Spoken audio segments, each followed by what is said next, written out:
Day 5. We survived. Got the majority of the work done last night. We've got all the cables run for power, all the cables run for the speakers. The old snake rearranged. The new snake is fixing to be hooked up. We've got it right here in the hall.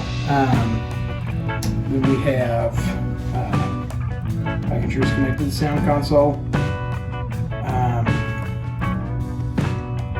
Making sure that everything green lights. That's what we're going for. And today it's currently, let's see, 3/17 on February the 10th, and it has been an inclement weather kind of day. So I'm going to get this done, and hopefully in the next, let's say about an hour and 15, hour and 20 minutes, I'm going to take trying to get all this set up, and then cut back, probably leave, because it's going to be getting rough. I figure we're under, if I heard correctly, 3/4 of an inch of ice is what one lady told me today. So hopefully that'll go all well, and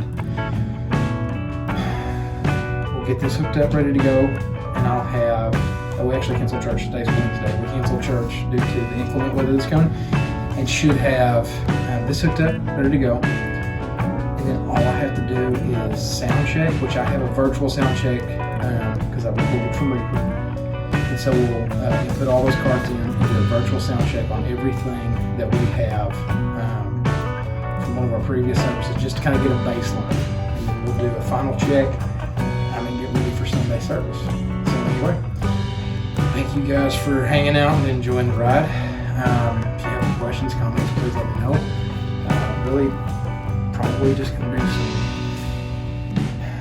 time lapse. It's probably the easiest thing to do, so you can kind of see what I'm doing.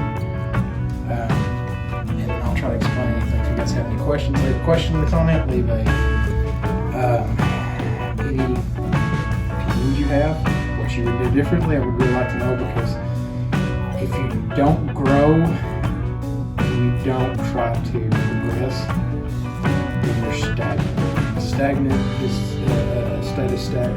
being stagnant is not ever a good thing. So, that being said, thank you guys. Here we go, day 5.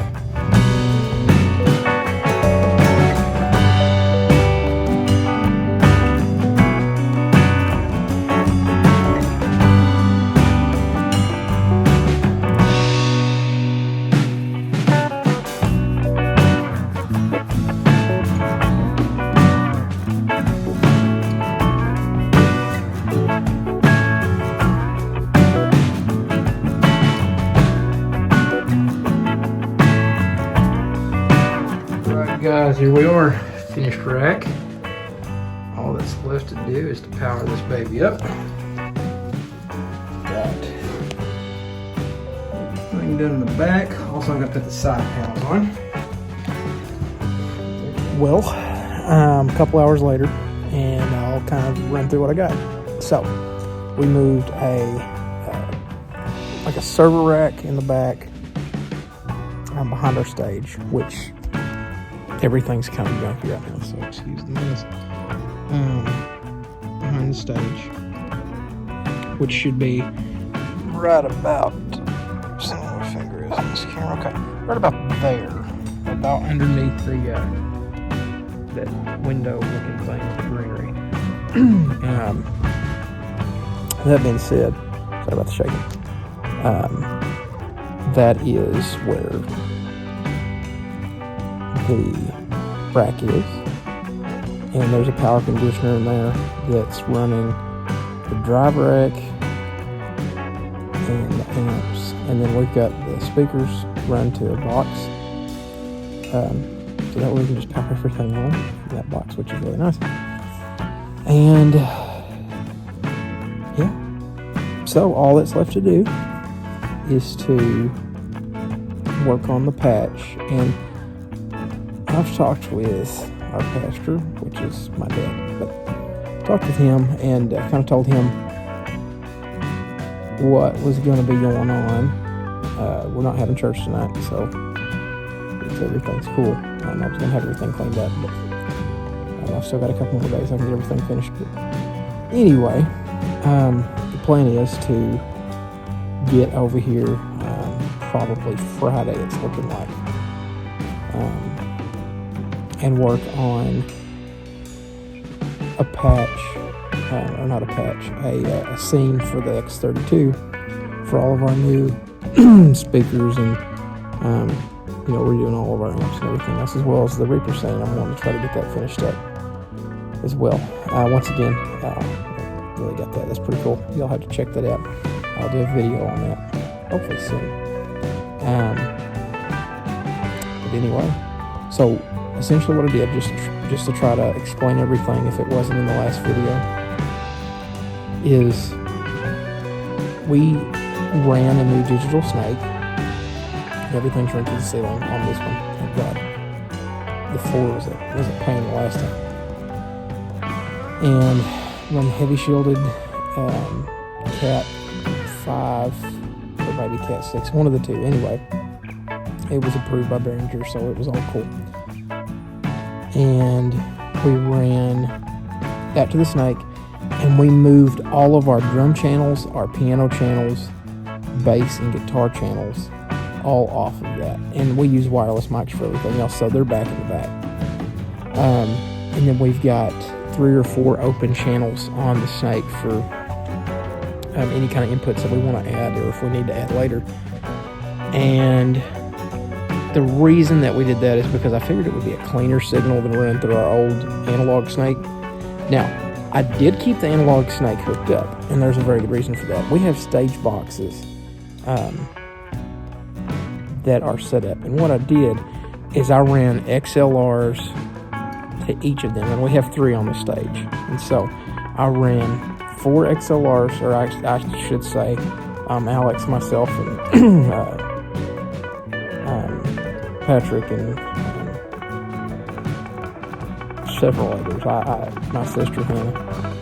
We all ran these XLRs last night and labeled every one of them. They're labeled as spare 1 through 4 in each box. So there's spare L1 through L4, spare M, which is mid, 1 through 4, and then spare R, which is right, 1 through 4. And so we only run 12 channels off of that. It's a 32 channel snake with 8 returns, XLR or 1/4 inch. So we have that for options in the future if we ever need it. However, I really wanted to clean up our audio and make it a lot more usable, which I know that sounds kind of odd to hear, but sometimes you'll get noises coming through the snake, especially running. We're running 150 foot snake, which seems really odd. However, it's run underneath, and we're having to run it back into the wall. Anyway, long story short, we're running all of that underneath, and it was producing a little bit of sound on our piano for whatever reason. We're having ghost sounds and everything else. And so that'll take care of that because we're not running as long of a run. We're not having to push it as hard over gain. So anyway, I'm looking forward to having this all completed. I think the longest cable run that we have is a 35-foot XLR, which is not bad, especially after running a 35 into the snake, into the original snake. So that should clean that up and take care of some of the interference that we're having from speakers and stuff that we had in the last snake. But now everything's kind of isolated. All the speakers are all on their own power amps. Everything's proper ohmage, proper power, proper wattage, which is power, and then we've got these 2 mains up here that are beautifully sitting on the wall. They absolutely will blow this house down. They're so insane and loud. I really honestly want to say this. A lot of people have kind of given me, I don't want to say a lot of people, some people's given me some flack because they're like, alto mange, really?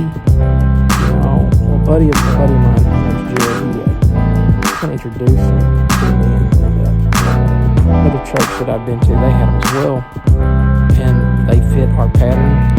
They covered the sanctuary, actually, broader pattern than our last ones did.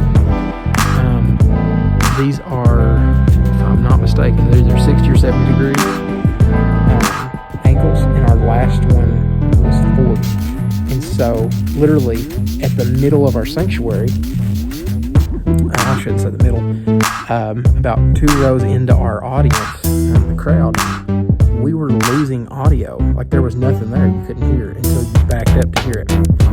So these literally cover the entire sanctuary. You can literally walk anywhere in here and they sound amazing. And so looks pretty insane. I'm really excited. They sound amazing. Definitely had to do a test on them. I didn't realize that I didn't actually they were needed on the board. So I was wondering where some of my depth punch was, but I thought maybe I could just turn them down or whatever, and then realized they were actually muted. It was insane because these speakers actually push the low end almost to the point that if you're not running a bass through your system or a kick, you may not even need subs. Now I would prefer them. I think they add a lot of boost and a lot of depth in the sound. But if you're a smaller church and you don't really have anything, seriously, give these things a check. They're pretty sweet. They are Alto TS 315s. They also have an 8-inch version, 10-inch version, and a 12-inch version. And I can honestly say I'm pleased with the 15s. My buddy has the 12s, and I have seen the 8s in operation. They're actually really cool. Anyway, I know this video is getting really long. Anyway, if you have any questions, any comments about anything that you've seen, if you would just like to know anything, please comment. I'll put my email in the description. You can email me there if you have anything else. But anyway, day 5 is complete. I'm fixing to go home, get some rest, try to make sure that we stay out of the ice that's coming. Everybody else stay safe. All right, guys, here we go.